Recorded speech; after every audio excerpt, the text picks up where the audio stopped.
Professor Sanjay, भ्रष्टाचार की अब ये जो गूंज सुनाई देने लगी है, भाई लालू प्रसाद यादव को सजा हुई। लालू प्रसाद यादव को जब सजा हुई, यूपीए की सरकार थी, केंद्र में वो मंत्री थे। भाई केंद्र में मंत्री रहते हुए यूपीए की सरकार में लालू यादव कन्विक्ट हो गए, सजा याफ्ता हो गए। ये आज हो सकता है क्या? नहीं, देखिए, कालखंड जो रहा हो, प्रधानमंत्री जो रहे हो, लेकिन अगर एविडेंस है कोर्ट के पास तो क्यों नहीं सजा हो सकती है? ऐसा कुछ नहीं है। आज कोर्ट ने ही तो चार्ज फ्रेम किया है, एविडेंस उनके पास, कोर्ट के पास है। ठीक है, कल ट्रायल में क्या होगा नहीं होगा ये बात की चीज है। अभी तो ट्रायल चलना बाकी है ना। ट्रायल में ये तो इनके जो वकील हैं वो तो डिफेंस में बोलेंगे और जो सीबीआई है वो अपना गवाह पेश करेगी। अगर कहीं से भी कोर्ट को एविडेंस मिलता है, सब कुछ छोड़ दीजिए, सारी पॉलिटिकल वेंडेटा को, न्यायालय पर तो, न्यायपालिका पर तो भरोसा होना चाहिए ना।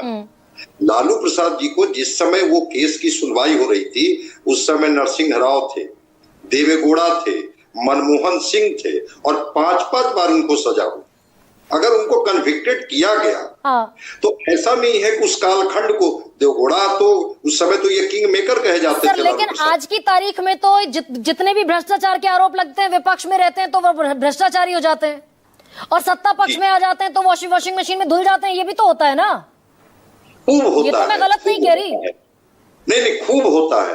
मैं उसको भी ये क्लियरिफाई कर देता हूँ, खूब होता है। आपने अपने इंट्रो में कई बार कहा कि अगर कोई आरोप किन्हीं पर लग रहा है तो आखिर ये जो एजेंसियां हैं, सीबीआई, ईडी, ये सुओ मोटो एक्शन क्यों नहीं लेती है? बिल्कुल सुओ मोटो एक्शन लेना चाहिए। कोई पार्टी अगर किन्हीं पर आरोप लगा रही है कि 200 करोड़ का घोटाला इन्होंने किया है, अगली बार हम 500 करोड़ का घोटाला उजागर करेंगे, तो आखिर एजेंसियों की काम तक ये आवाज नहीं जाती है क्या? बिल्कुल जाती होगी। और निश्चित रूप से क्राइम पर क्या नीतीश कुमार ने कभी कॉम्प्रोमाइज किया है? करप्शन पर कॉम्प्रोमाइज किया है, कम्युनलिज्म पर कॉम्प्रोमाइज किया है? जो अभी कुमार सौरभ जो बोल रहे थे, गिना रहे थे कि जब मंत्रिमंडल से कई मंत्रियों को हटाया गया था, उस समय तो किसी ने कोई याचिका दायर नहीं की थी, उन पर आरोप लगा। और बीजेपी के लोग बोल रहे हैं, बीजेपी के बड़े नेता आरके सिंह ने कहा कि भाई जिन पर आरोप लगे वो सामने आए, जवाब दे। सम्राट चौधरी बताने को राजी नहीं। 2 हलफनामे उनके, 2 हलफनामों में, एक में वो यूनिवर्सिटी ऑफ कैलिफोर्निया से डिलीट है, एक में 7वीं पास है। सिर्फ 10 सेकंड का interruption. Sorry Kumar Saurabh 1 second, ना 1 second. Professor Sanjay carry on. आपने इंट्रोगेट किया था सम्राट चौधरी को इसी पटना के मौर्या में, और वो क्या कहे थे कि मानद उपाधि किसी ने हमें दे दी थी।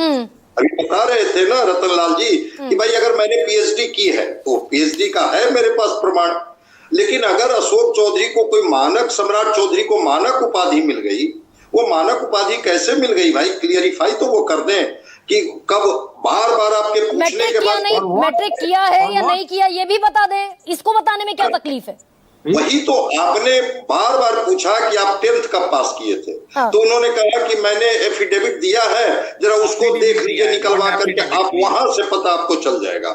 मेरा कहना है कि भ्रष्टाचार की जड़ें जहां भी हो, उन भ्रष्टाचार की जड़ों तक पार्टियों से थोड़ा निरपेक्ष हो करके नहीं। प्रोफेसर संजय, अगर 96% विपक्ष के नेताओं पर भ्रष्टाचार के मुकदमे हो, फाइनल सवाल आपसे पूछ रही हूँ, 96% विपक्ष के नेताओं पर भ्रष्टाचार के मुकदमे हो, और अजीत पवार, प्रफुल्ल पटेल और जितने भी, हिमंता बिस्वा शर्मा, शुवेंदु अधिकारी, अदिति तटकरे, छगन भुजबल, हसन मुशर्रफ, ये सब इधर आते ही भ्रष्टाचार से मुक्त हो जाते हैं, तो कैसे चलेगा?